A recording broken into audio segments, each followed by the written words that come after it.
Well, here I am now with the Manager Marketing for the South Pacific Tourism Organization, Mr. Petero Manufolau. Good morning, Petero. How are you? Good, thank you, John.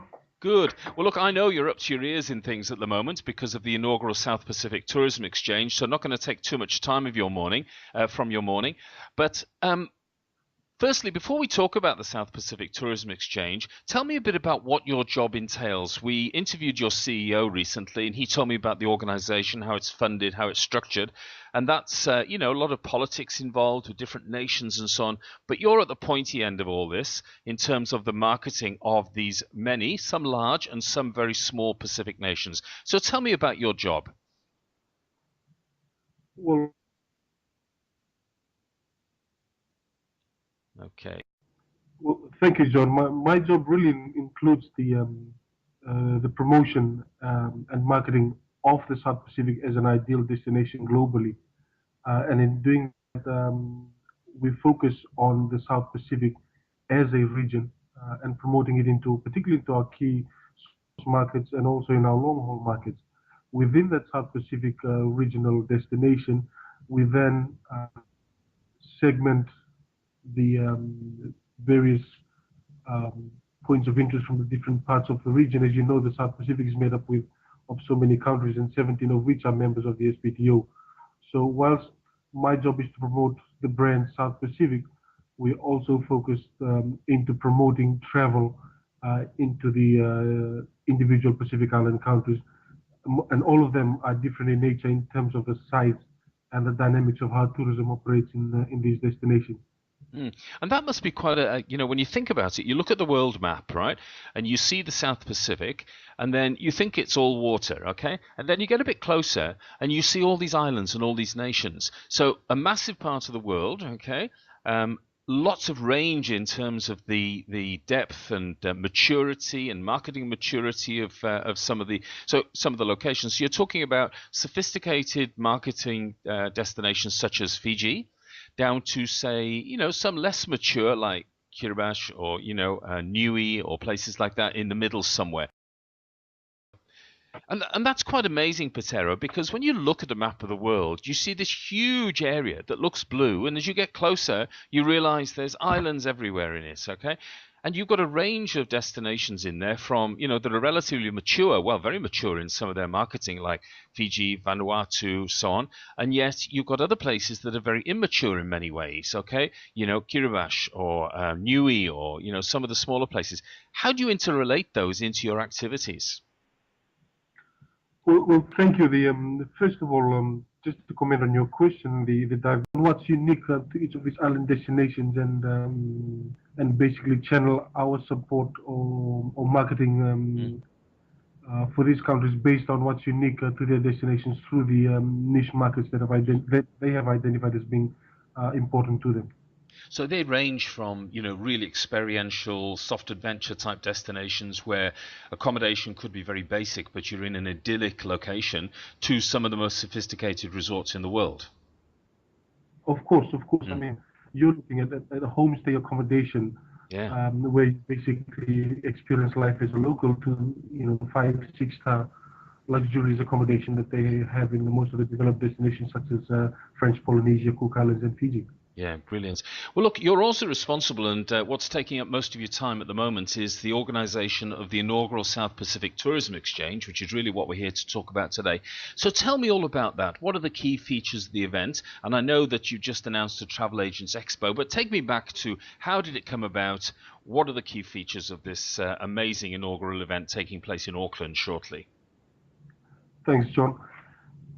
The South Pacific Tourism Exchange was born out of the need within South Pacific Tourism Organization to increase its marketing effort for the region, and we looked at an activity that would allow for as many destinations as possible to come into one location in one of our source markets, and really go out and market ourselves aggressively to partners that really matter.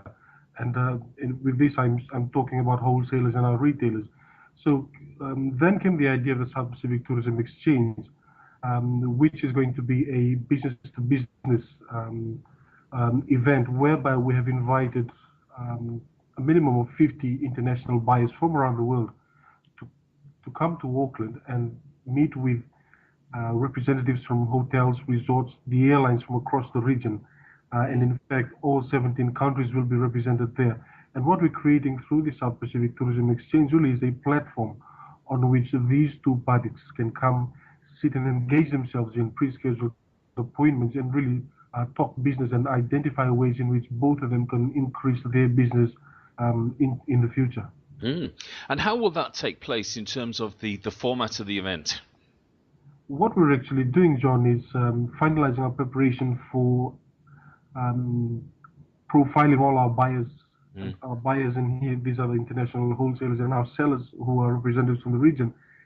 And we're going to organize pre-scheduled appointments, which is an online program whereby we allow all those that are registered to go online and bid for appointments with those partners that they feel their business is more aligned towards.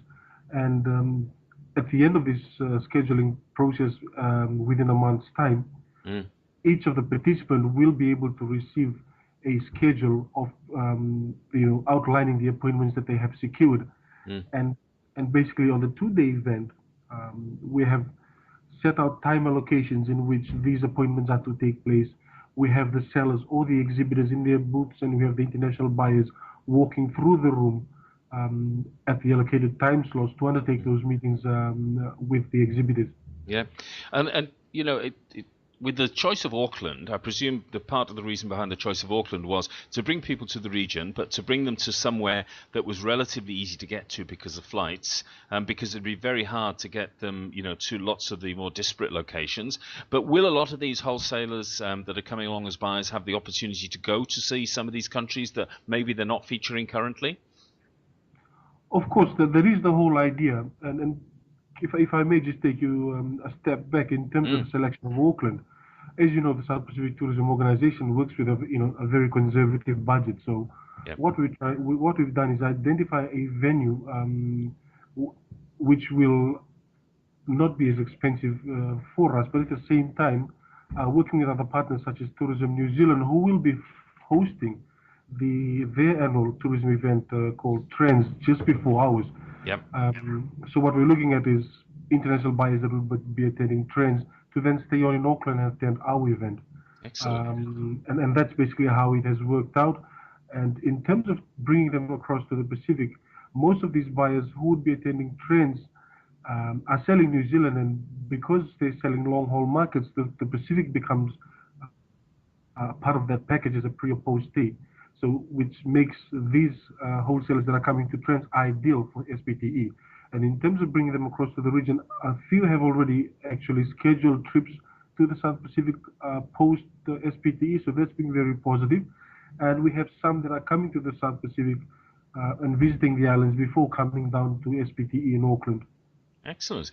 So I'm also told that you've got a Travel Agents Expo, so you've taken advantage of the fact you're in New Zealand to communicate with the New Zealand travel trade with all the sellers that are there. Tell me a bit about that.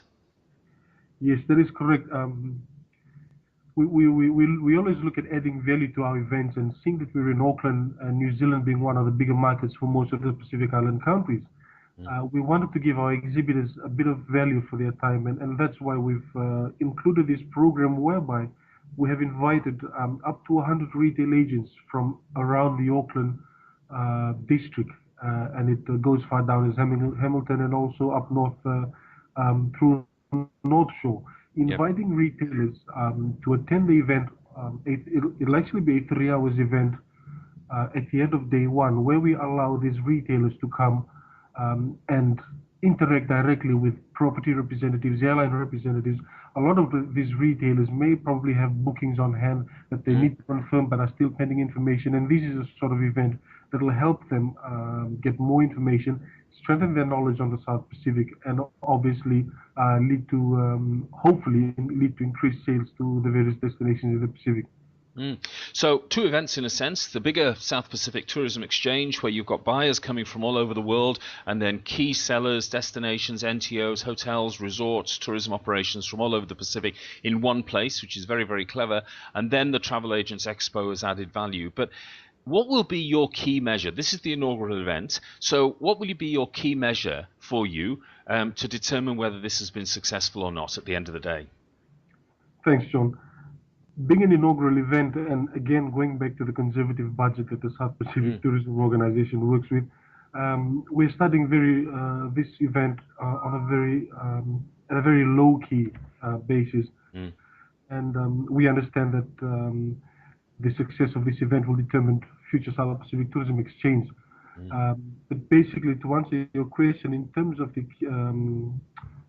what are the key measures of the success of this event, this will basically will include feedback that we will get from our buyers and our sellers at the end of the event through this survey, basically allowing them to give us their feedback.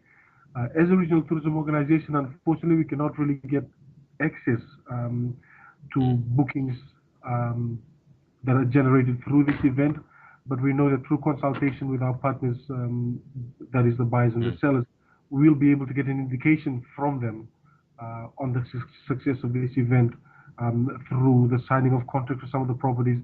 But on an SPTO level, because we're taking a lot of the smaller island destinations that really have not featured in any of the brochures of any of our big wholesalers, another measure of our success is the number of new countries that we can add into the brochures of a lot of our wholesalers.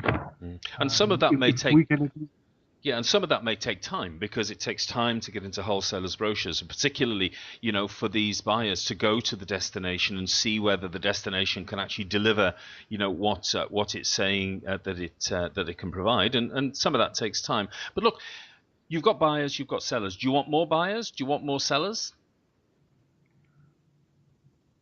At this event, we're quite comfortable with the numbers that we're working on, but in the future, of course, to make it more successful, yes, we will need more buyers from as many countries as possible. We're focusing on China. In fact, we've just received our confirmation from our Chinese buyers this morning, so that's quite welcome news, because they've been, you know, being a very key market, emerging market for the South Pacific.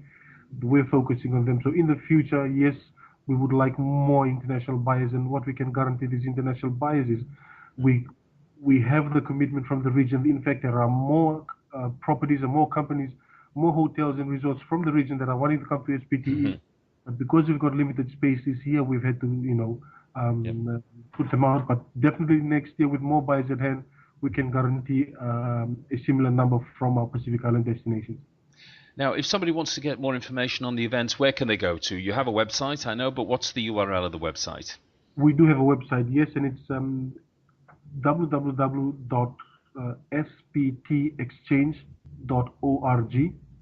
That's sptexchange.org, and on that site, you know, and you can find information for buyers and sellers, and even if as a registered buyer or a seller, information on accommodation on the program or anything that will help them prepare for this event as well. Brilliant. Well, Petero, thank you very much indeed for your time this morning. I do wish you the very best with the South Pacific Tourism Exchange. We will be there, and we'll be reporting from there, which is great news. But I think it's a tremendous initiative, bringing the Pacific together and all the disparate nations, if you like. I think when you, as I say, I think that Petero Manufolau probably has one of the biggest marketing jobs in the world when you look at it geographically. He's marketing about a third of the world, I think, in terms of geography. So we wish you the very best with the event. As I say, we will be there. And as they say in Fiji, and I know you're in Fiji, Vinakavaka Levu. You're welcome, John, and you have a pleasant afternoon and a good weekend. Thank you very much indeed. Bye-bye now. Thank you. Okay, just hold for a sec. That was excellent, Petero. Brilliant. I can pull all those bits together over the next couple of days, and I've got the CEO's stuff as well nearly finished too, and then we just need to get some buyers and sellers to interview as well, and then we'll have a good portfolio of stuff, and we've got more articles going out as well. And please say to Ili, she's a dream to work with. She's lovely, very efficient, and she's got a great sense of humor, so she's definitely Fijian. Thanks, John. Thank you, Petero. Have a great weekend. Bye now. You too. Bye. Bye.